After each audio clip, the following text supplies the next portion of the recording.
Kaixo denoi eta ongietorri gomendioak 2 minututan ataleko bideo berri honetara.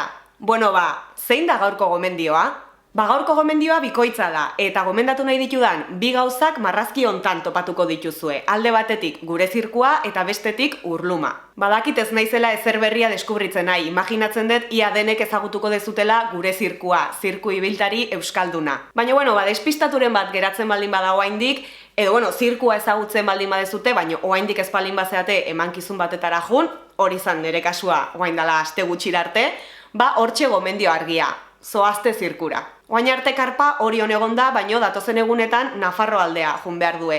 Antxoainen egongo dia iraia bukaera eta urria hasieran, baina ez dakit noiz zaituko zaten bideo hau ikusten, orduan bada ezpada, emanaldiak noiz dituzten jakiteko beraien webgunea konsultatu dezakezue. Benetan, esperientzia zoragarria da, nabari da izugarrizko maitasunez egindako proiektu bat dala, eta gaina kriston talentua daukae.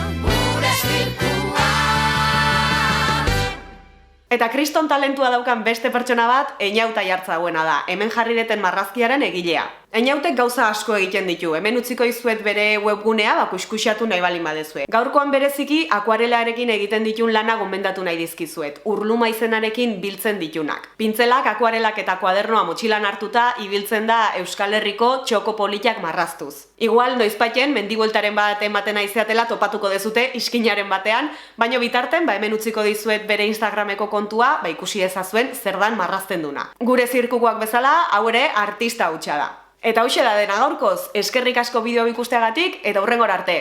Aio!